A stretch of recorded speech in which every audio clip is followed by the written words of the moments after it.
I think by now you guys probably heard the news of the horrible shooting that happened in Georgia by a 14-year-old. And I think I was particularly moved when I saw a text message between a student and his mom, which has revealed another facet of these horrible shootings across America. And the text message came on 10:23, and he wrote, "School shooting right now. I'm scared. Please. I'm not joking." This could have been, his last message to his mom. And the mom said, "I'm leaving work." And he told the mom that someone is dead. However you slice this, it's horrible. It's even much more heartbreaking when we learn that it's a teenager, a 14-year-old, who caused this chaos. Good afternoon. I am Chris Hosey, Director of the Georgia Bureau of Investigation, and we wanted to come back this afternoon and present you with a little more of a timeline of the events that have taken place here today and what we know up to this point with the investigation. At approximately 10:20 a.m. this morning, the Barrow County Sheriff's Office received alerts about reports of an active shooter and radio traffic from school resource officers concerning the same concern, or having the same concern. Within minutes, law enforcement was on scene, as well as 2 school resource officers assigned here to the school, who immediately encountered the subject within just minutes of this report going out. Once they encountered the subject immediately surrendered to these officers, and he was taken into custody. Additionally, what I want you to know as of now, there are 4 individuals who are deceased from this incident, 9 that have been taken to local hospitals with various injuries. Of those that are deceased, 2 are students and 2 are teachers here at the school. The priority right now for us within this investigation is to gather all the facts, to make sure that we're accurate with it, because this is a murder investigation. As the sheriff mentioned earlier this morning, the shooter is in custody. His name is Colt, that's Colt Gray. He is a 14-year-old student here at the school, Gray.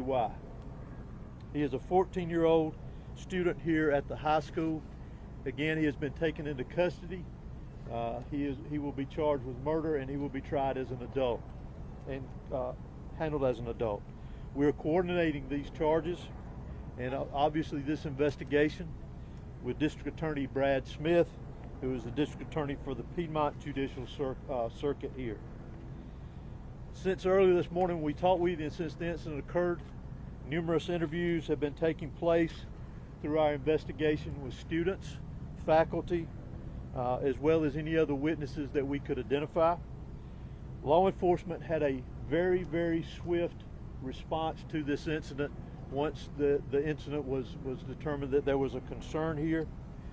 Those resources, whether it was in that response or throughout this investigation to assist, came obviously from the sheriff's office here, from other local law enforcement agencies, state law enforcement agencies, and federal law enforcement agencies as well. To include, not to be left out, multiple EMS personnel, multiple fire personnel, and agencies. Those agencies responded here as well today, and I am extremely grateful, as I know the sheriff is, for that quick response and the partnerships of working here together with what all has gone on. Currently, from the investigative perspective, we have crime scene agents and other special agents from the GBI, from close to a dozen of our different work units from across the state that have responded here today to work on this investigation, again, collecting evidence, conducting interviews, and so forth. I do want to pass this along, that if anyone has any information that wants to be passed on concerning this investigation, that they can do that anonymously at our tip line at 1-800-597-TIPS or 1-800-597-8477. They can also report this on by downloading the See Something, Send Something app. They can be done by Android or Apple phones, either one. If they need to report any tips concerning this investigation.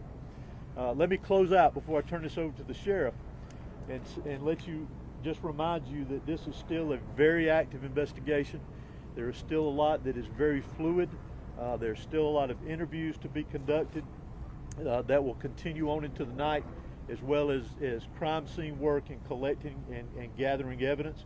But what is more important for me to mention here to you is my heartfelt sympathy to the parents, the students that were here today. Regardless of where they were in the school, this has got a great impact on them as well as on this community.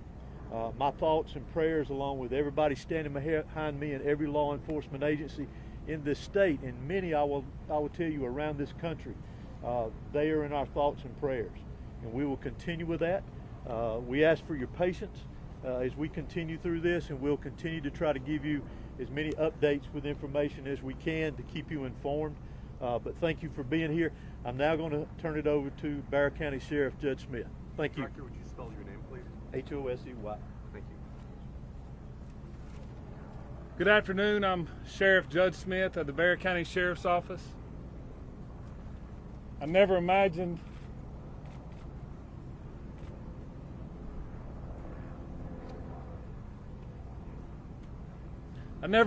that I would be speaking to the media in my career over something that happened today, the pure evil that happened today. I cannot thank the people behind me for the support they give me today, to give this office and give this staff. This hits home for me.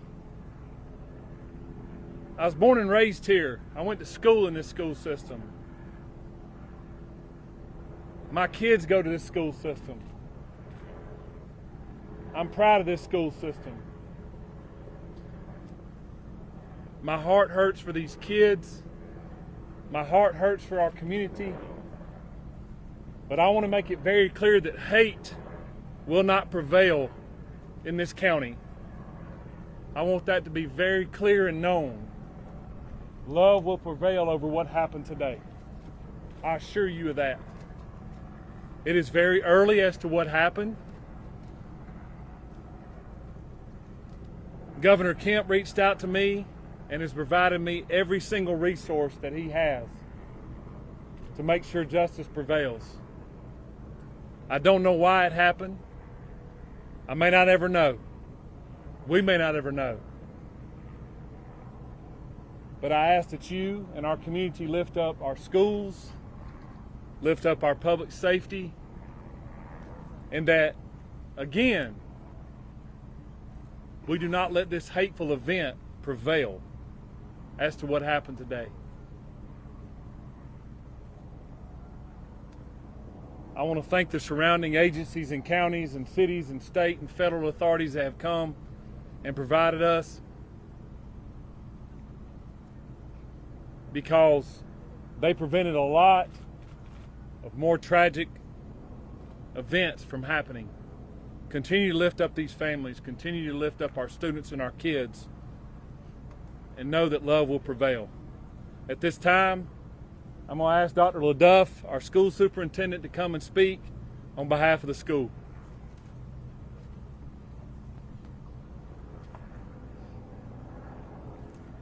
Good afternoon. I'm Dallas LaDuff. I'm the superintendent of Bexar County School System.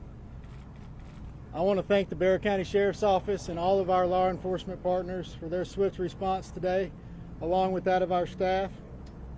I'd also like to thank our community for their response and patience as we work to reunify the students with their families here today and secure the rest of our school campuses.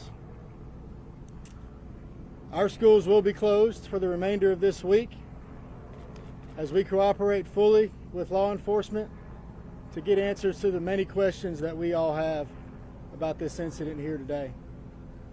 But as we are closed, our central offices will remain open, where we will have grief counseling available for our community every day this week and thereafter as we support each other through this terrible event. In closing, I just want to say to our community, as a school system, we are here for you, we support you, and we are ready to get you any support that you may need as we grieve through this together. Thank you. hate will not prevail in this community. Are you investigating this as some sort of hate crime? Well, shortly, if someone decides to take a firearm into a school where kids are given an education or entitled to an education and want to harm others, to me it's hateful. Sheriff, can you talk about the initial interaction between whoever was able to stop the shooter? Can you describe that to us? How did it go down? What exactly happened for us? Obviously, the shooter was armed, and our school resource officer engaged him. And the shooter quickly realized that if he did not give up, that it would end with an OIS, or an officer-involved shooting. He gave up, got on the ground, and the deputy took him into custody. Sheriff, any idea how the weapon got inside the school, and was there any warning that this was going to happen? Not that I'm aware of. Again, very early, and we're still looking into that, whether or not, or how he obtained it and how he got it into school. Has he been in touch at all with his parents or his family to learn more about what led up to these moments? We have. Any information you can share? No.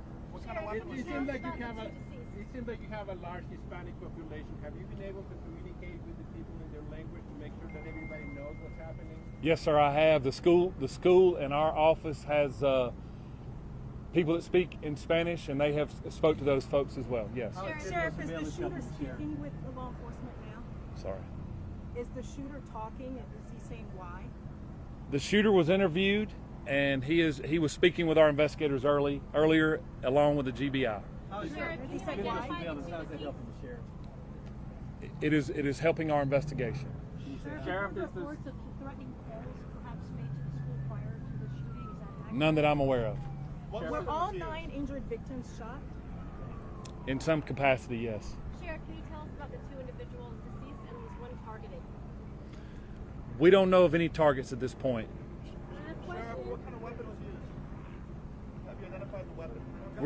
We have not identified that at this point, no. Sheriff, is there a connection? This is the last question I'm going to take. Sheriff, is there a connection between the shooter and the victims? None that I'm aware of. Was the shooter, is this a student here at the school? I know that you have a lot of questions about the student and that we mentioned, that we identified earlier. Keep in mind that that's part of our investigation, that we're looking into every aspect of that individual, his connection here at the school. Obviously, as I mentioned earlier, he was a student here. So as part of our investigation, we're looking into all aspects, current and prior, involving that individual. Can you tell us how many rounds were fired? Can you tell us how many rounds were fired? Do what? The shooter is a student, yes. When can we expect the We do not know how many rounds. Director, has that shooter had any past history with law enforcement? I want to say it's unbelievable, but we know the world in which we live. Keep the families in your prayers, and as we go through the school year, pray for the students, pray for the teachers, pray that the peace of God and the love of God may abound even more across America. I know it's a difficult thing to conceive of due to the fact that our public school system has completely kicked God out of the classrooms. Nevertheless, never stop praying for the students, the teachers, and this country as a whole. Let me know your thoughts in the comment section below. I'll see you guys in the next one.